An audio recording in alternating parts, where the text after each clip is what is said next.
Haleluya. Selamat pagi, salam sejahtera bagi kita semua, keluarga GPDI El Shaddai Magelang.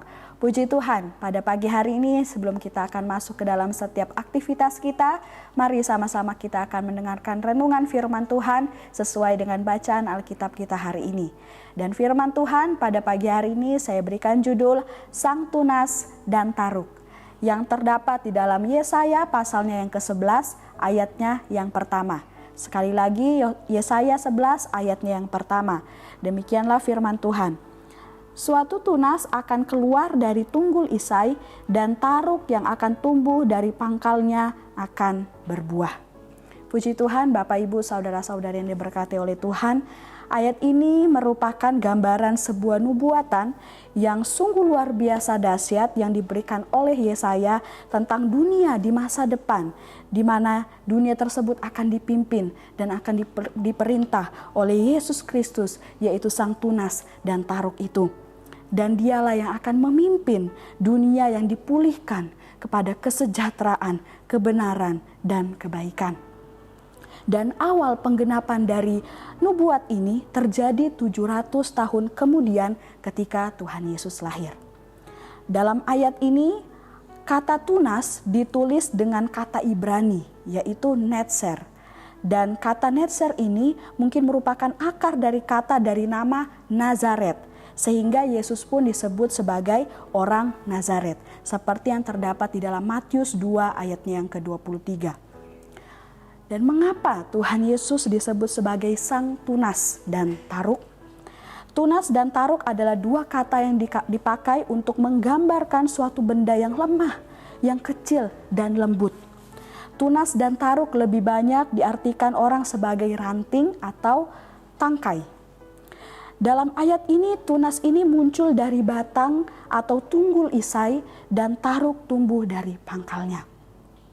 Meskipun Yesus berasal dari keturunan Isai dan disebut juga dari keturunan Daud yang merupakan keluarga kerajaan, yang sebelumnya kerajaannya ini digambarkan sebagai pohon aras yang sangat kuat, ya, di mana juga pohon aras ini adalah kayu yang mahal, memiliki batang yang digunakan untuk menjadi bahan baku kayu yang mahal. Tetapi ada saat seperti pohon aras itu ditebang, yaitu di mana keluarga atau keturunan Daud ini mengalami keadaan terpuruk atau menurun. Dan itu terjadi pada saat Tuhan Yesus lahir. Yusuf dan Maria yang merupakan orang tua Yesus yang juga adalah keturunan dari Daud, pada saat itu keadaan mereka ketika Tuhan Yesus lahir, mereka ada di dalam keadaan miskin dan betapa jauhnya mereka dari kemasyhuran seorang keluarga kerajaan. Namun saat Tuhan Yesus lahir, pohon aras yang sepertinya sudah ditebang tadi kembali bertumbuh, mengeluarkan tunas dan taruk dari pangkalnya akan tumbuh kembali. Dan Yesus, Sang Tunas dan Taruk yang sudah tumbuh itu, yang sudah lahir ke dalam dunia, akan bertumbuh menjadi seorang pribadi yang luar biasa, di mana kehidupannya akan disirami sedemikian rupa oleh embun-embun surga, yaitu kuasa daripada Allah, sehingga ia bertumbuh menjadi batang yang kuat bagi tongkat pemerintahan kekal, yaitu pekerjaan yang Tuhan sudah rancangkan dalam kehidupannya. Seperti yang terdapat di dalam Ayub 14 ayat 7 sampai ayat yang ke-9. Saya akan bacakan bagi kita semua. Ayub 14 ayat 7 sampai ayat yang ke-9 dikatakan dalam firman Tuhan bahwa karena bagi pohon masih ada harapan. Apabila ditebang ia bertunas kembali dan tunasnya tidak berhenti tumbuh. Apabila akarnya menjadi tua di dalam tanah dan tunggulnya mati di dalam debu, maka bersemilah ia setelah diciumnya air dan dikeluarkannya lah ranting seperti semai. Inilah mengapa disebut Tuhan Yesus sebagai Sang Tunas dan Taruk itu. Bahwa dia akan bertumbuh kembali. Dan dia akan menjadi batang pohon yang kuat. Memiliki kuasa yang dahsyat. Karena kuasa itu diberikan langsung oleh Allah Bapa. Mengapa dikatakan bahwa Sang Tunas dan Taruk ini muncul dari tunggul dan pangkal Isai? Karena tunas dan taruk ini dikatakan bahwa haruslah dari anak Daud, keturunan Daud, yang dengan perjanjian kerajaan dibuat dan kepadanya dijanjikan dengan sumpah bahwa Allah akan mendudukan seorang dari keturunan Daud sendiri di atas tahtanya. Seperti yang terdapat di dalam Kisah Para Rasul 2 ayat yang ke-30. Kisah Para Rasul 2 ayat yang ke-30 saya akan bacakan bagi kita. Tetapi ia adalah seorang nabi dan ia tahu bahwa Allah telah berjanji kepadanya dengan mengangkat sumpah bahwa ia akan mendudukkan seorang dari keturunan Daud sendiri di atas tahtanya. Sang tunas dan taruk ini yang akan kemudian menjadi batang pohon yang kuat yang akan memerintah kerajaan Allah. Dialah Sang Tuhan Yesus itu yang dikatakan di dalam Kisah Para Rasul 2 ayat 30 tadi. Bahwa dia adalah keturunan Daud yang kepadanya dijanjikan oleh Allah. Bahwa dialah yang akan menduduki tahta kerajaan. Dan ini sudah ditetapkan oleh Allah. Tuhan Yesus yang adalah Sang Tunas dan Taruk itu memiliki kuasa yang luar biasa. Daripada Roh Kudus, daripada Roh Tuhan. Supaya ia dapat melaksanakan setiap kehendak Bapa dan membawa keselamatan penuh bagi bangsa-bangsa dan juga bagi kita semua. Dan Yesus ini dilimpahi dengan karunia-karunia yang dahsyat daripada Allah, kuasa yang luar biasa dan juga sifat-sifatnya yang mulia. Dan apa saja hal-hal tersebut kita melihat di dalam Yesaya, kembali di dalam Yesaya pasal yang ke-11, di dalam ayat yang kedua dikatakan bahwa Roh Tuhan akan ada padanya, roh hikmat dan pengertian, roh nasihat dan keperkasaan, roh pengenalan dan takut akan Tuhan. Ini adalah karunia-karunia luar biasa yang diberikan Allah dalam pribadi Tuhan Yesus. Dan tidak ada yang dapat menyamai seperti pribadi Tuhan Yesus yang ada roh hikmat dan pengertian. Bahkan roh Tuhan ada di dalam kehidupannya. Dia memiliki roh nasihat, keperkasaan, dan roh pengenalan dan takut akan Tuhan. Kemudian di dalam ayat yang ketiga sampai ayat yang keempat. Di situ dikatakan, ya kesenangannya ialah takut akan Tuhan. Ia tidak akan menghakimi dengan sekilas pandang saja atau menjatuhkan keputusan menurut kata orang. Tetapi ia akan menghakimi orang-orang lemah dengan keadilan dan akan menjatuhkan keputusan terhadap orang-orang yang tertindas di negeri dengan kejujuran. Di dalam pribadi Yesus ada keadilan, ada kejujuran. Dan saat dia menghakimi, dia tidak menghakimi hanya dengan sembarangan. Dengan dikatakan dalam firman Tuhan, sembarang pandang saja, sekilas pandang saja. Tapi benar-benar ada keadilan di dalamnya, ada kejujuran di dalamnya. Kemudian di dalam ayat yang kelima dikatakan bahwa ia tidak akan menyimpang dari kebenaran dan kesetiaan. Seperti ikat pinggang tetap terikat pada pinggang. Ini adalah sifat yang juga luar biasa yang dimiliki Tuhan Yesus yang diberikan oleh Allah, yaitu kebenaran dan kesetiaannya. Kita melihat bahwa kehidupan Yesus adalah pribadi yang setia.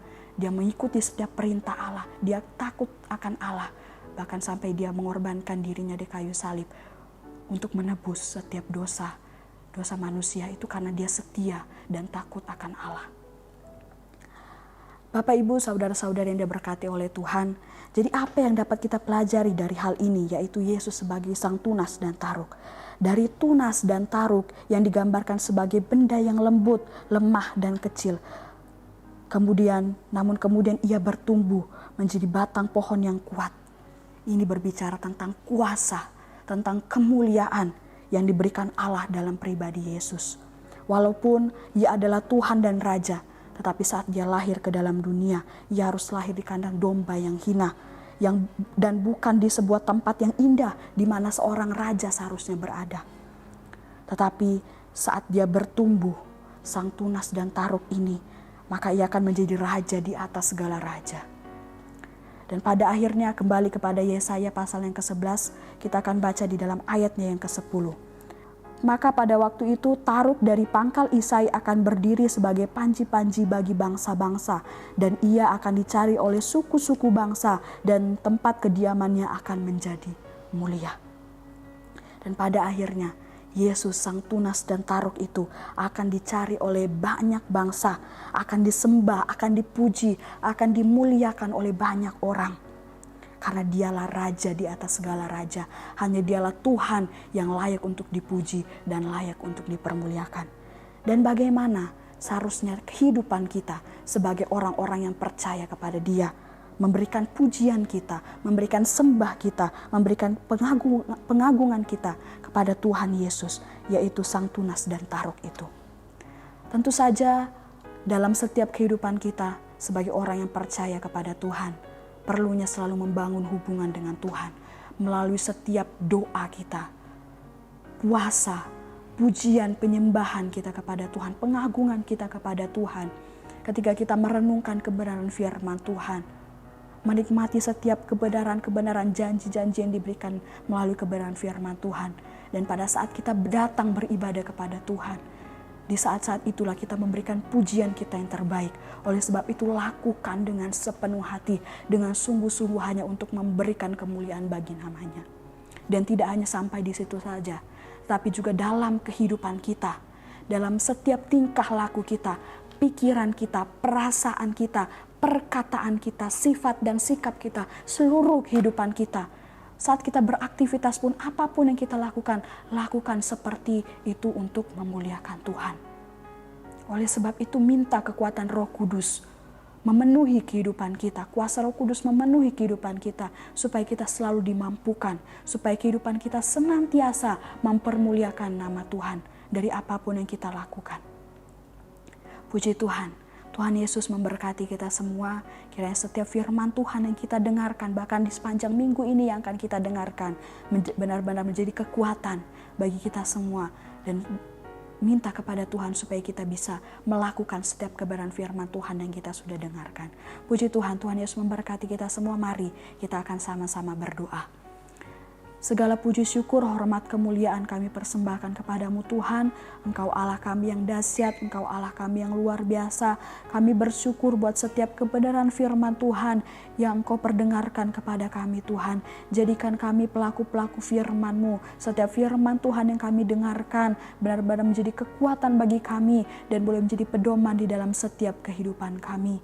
Ajarkan kami Tuhan untuk selalu memberikan pujian yang terbaik bagi Engkau, karena hanya Engkaulah Raja di atas segala raja, hanya Engkaulah Allah yang layak dipuji dan Allah yang layak dipermuliakan.